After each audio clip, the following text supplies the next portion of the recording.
Husbands, I want to have a very honest conversation with you today. Not about romance, not about grand gestures, no, about three basics, three foundational things that determine whether your wife actually wants to be intimate with you or whether she is enduring intimacy with you. And before anyone comes to the comments, this is not criticism. No, this is a gift from me to you because most men were never taught this. And the ones who learn it early protect something in their marriage that most couples spend years trying to recover from. And some don't even recover from it. Stay with me until the end because by the time we are done, you will understand something about your wife's body, your wife's mind, and your wife's daily reality that will permanently change how you approach intimacy in your marriage. YinkusPepe, intelligent kind of buzz for the heart and the thinking mind. Marriage culture, commentary too. Life in the diaspora, explain for. Welcome back to YinkusPepe Talks. Real talk, real life with clear eyes. If you're new here, my name is YinkusPepe. And on this channel, we have honest conversations about love, life, relationships, family, culture, and everything in between. Today, I am speaking directly to husbands about intimacy, about what makes it something your wife genuinely wants, rather than something she shows up to out of obligation to you. Let us talk. Mike and Anita had been married for 6 years. Mike loved his wife deeply and couldn't understand why their intimate life had dwindled down to almost nothing.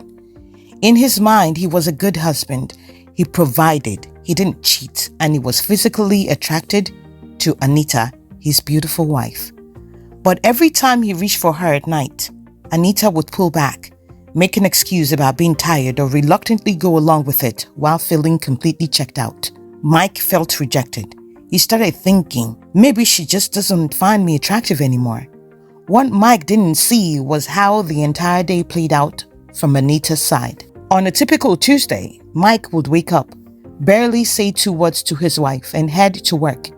He'd come home at 6 p.m., drop his bag by the door, kick off his shoes, and sit on the couch in his work clothes. Anita, who had also worked a full day, was running around the kitchen, helping the kids with homework and trying to get dinner on the table. Mike didn't step in to help, ask how her day was, or give her a simple kiss on the forehead. None. He was absent, even though he was present right there in the home.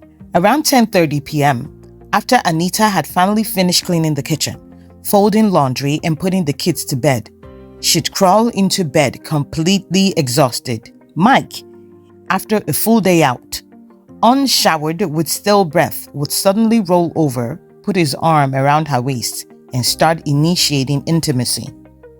When Anita stiffened up, Mike got frustrated.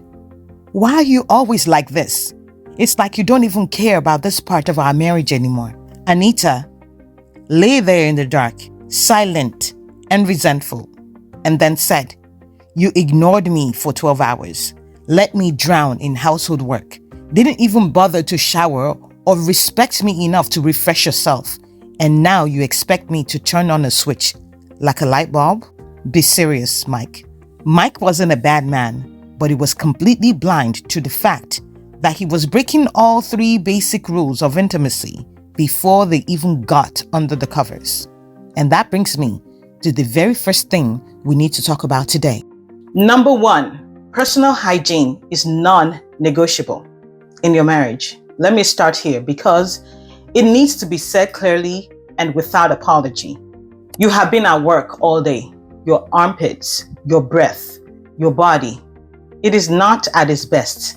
But if you want your wife to genuinely desire intimacy with you, if you want her body to respond to yours, you need to come to that bed squeaky clean, fresh, showered, intentional about how you present yourself to the woman you are asking to be comfortable and vulnerable with.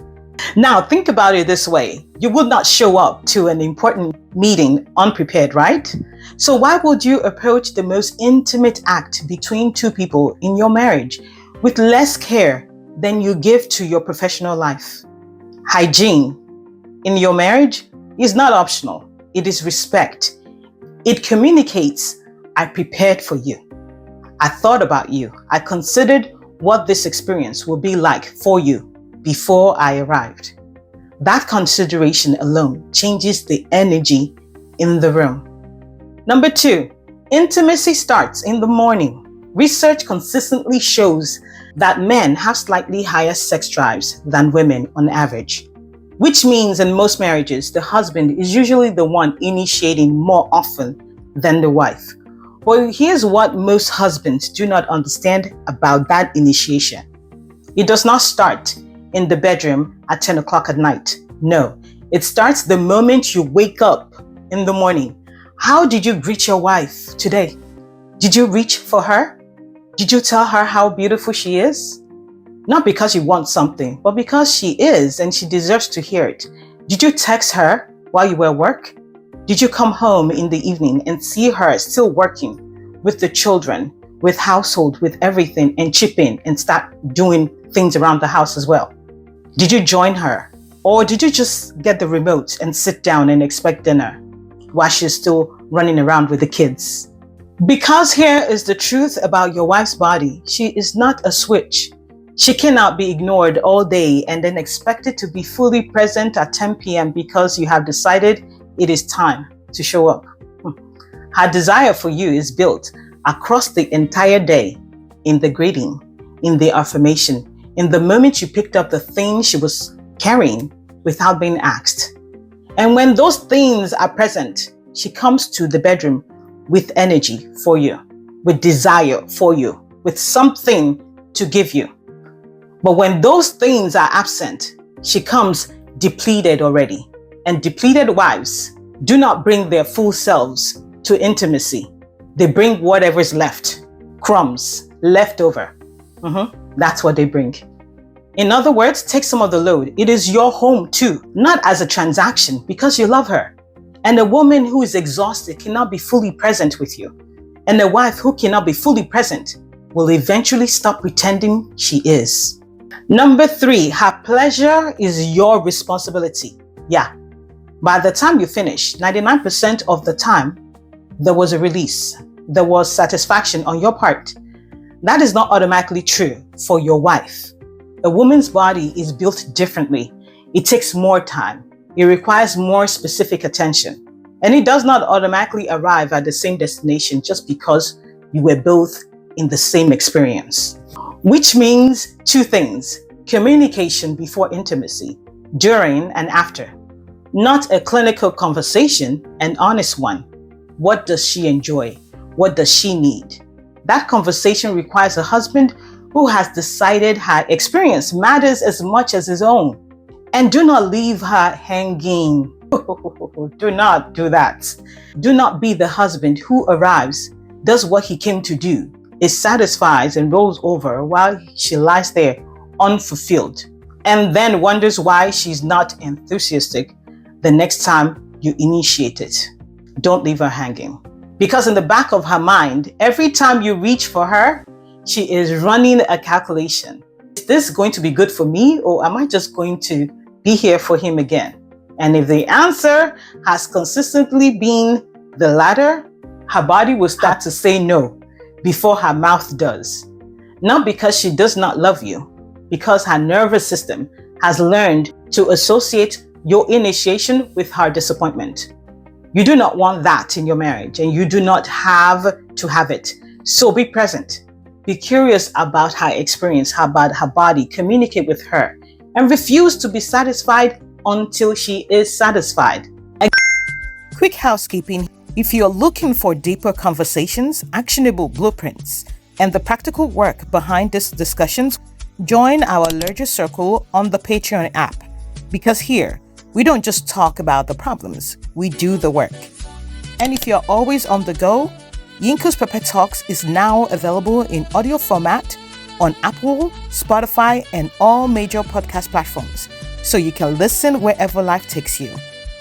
You will also find the Relationship Clarity Guide, booking information, and all relevant links in the description box and in my bio. Now, let's wrap this up. 3 basics, right? Not complicated, not expensive.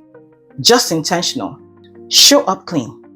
Build her desire across the day, not just in the bedroom at night, and make her pleasure as important to you as your own.